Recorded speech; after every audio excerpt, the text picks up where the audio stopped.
The next of the four primary rudiments that I will demonstrate and discuss is the flam. The flam has always been, and I believe always will be, the most difficult rudiment to learn and perform of all the individual rudiments and of the four primary rudiments. I have had to work with students so long over the years to perfect the flam. I believe I have a way that will help to make the most perfect performance of the flam, and I'd like to share with you the flams as they can be performed and how I believe you as a performer or an educator can correct the articulation of the flam rudiment. First of all, there are three types of flams. A lot of people feel like the flam that is articulated differently than the one that simply says the name of the word flam, like flam, flam, flam, which is the, quote, perfect flam, might be wrong. That's okay, I don't have to disagree with that, but I would like to show you what I think the proper interpretation of that would be in a bigger scope of thinking, not a tunnel vision, but a funnel vision of observing the way the flam is used. So I'm going to start with the perfect flam. That's where the tip of the stick of the grace note is approximately 1 inch away from the playing surface. The high hand, which is the principal note, will turn back until it reaches the end of its full range of motion. So as you can see, I'm getting ready to play a right hand flam. Now, this is the most difficult articulation of all.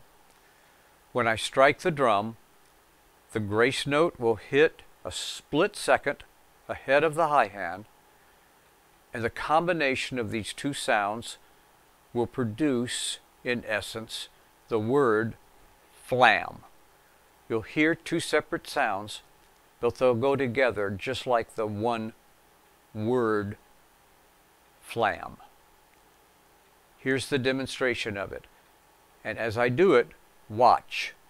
As I move my right hand around any way that I want to, it doesn't make my left hand lift.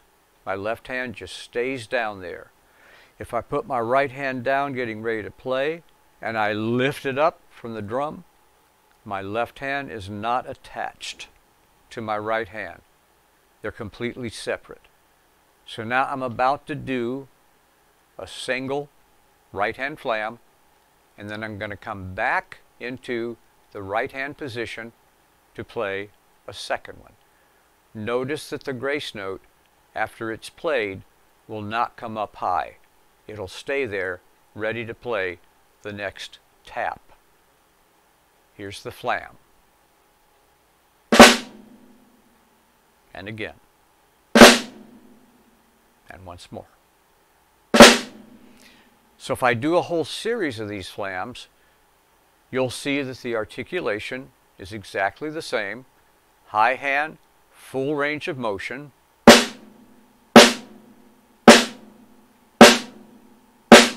And low hand, tap, going down from about 1 inch.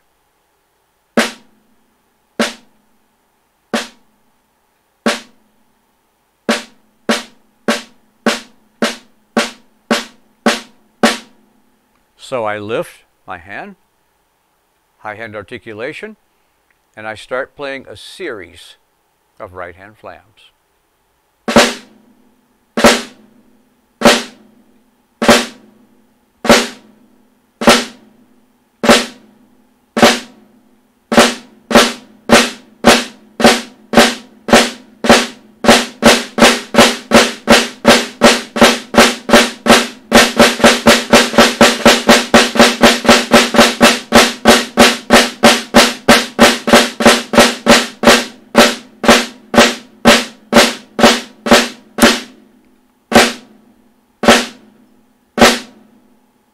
And then depending on your hand orientation, I'll do a series of left hand flams now, exactly the same way.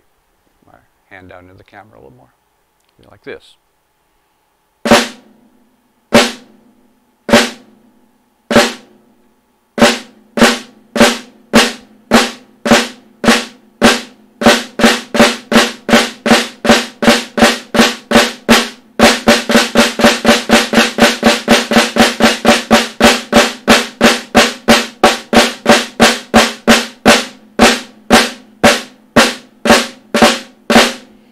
I got a couple pops in there.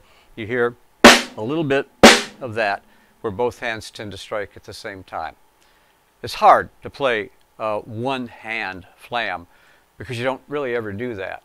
So here's the sound of the actual flam going from quarter notes to eighth notes to eighth note triplets to 16th notes and then back out again. It's been one of my challenging exercises for my students and one of the best to develop a, quote, perfect flam.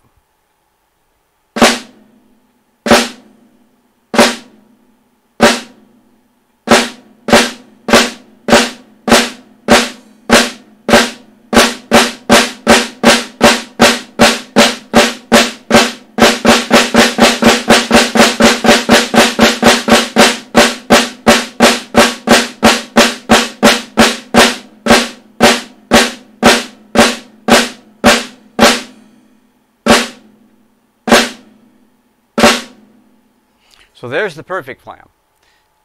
If a person can't play this sound, I have them start working on the flam that sounds like this. Falam, falam, falam, falam, falam, falam. And that's where the grace note is separated from the principal note. So it starts sounding and being articulated this way.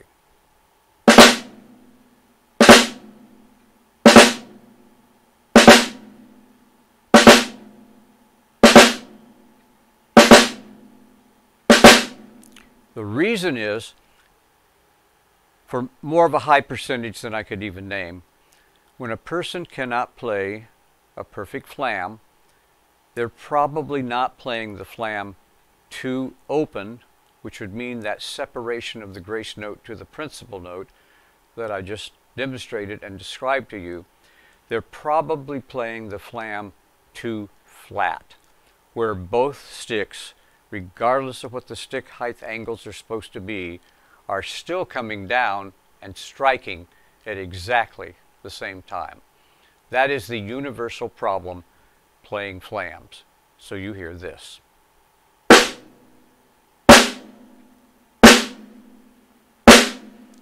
That's where I call the flam a fam, F-A-M, because I think it sounds like a fam. Fam, fam, fam, fam.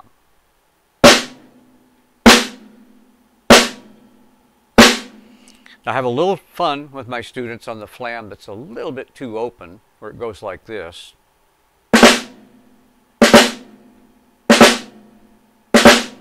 And I say, you know, you're having a little trouble with your flams. And we need to have you learn to play the flam just a little bit too open, and that's called the country flam. Have you ever played a country flam before? Say no. So the country flam sounds like this. Flam, flam, flam. And they have a little fun with that as we play. Flam, flam, flam. And that gets the stick so separated that you really never get that sound. In order to learn the articulation of the flam, I think it's a very good exercise for the hands to play a slow flam to a faster flam, but not in the way that it's normally open and closed. In this case, I'm going to start with the grace note being too far away from the principal note.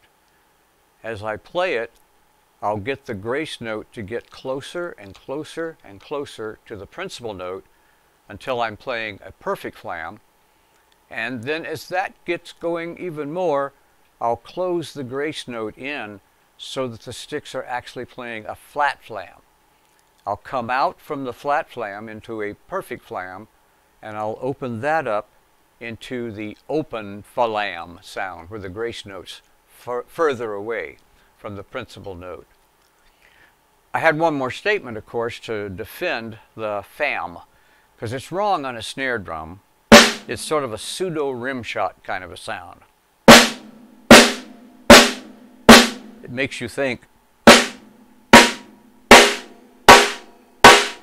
that you're doing that a little bit.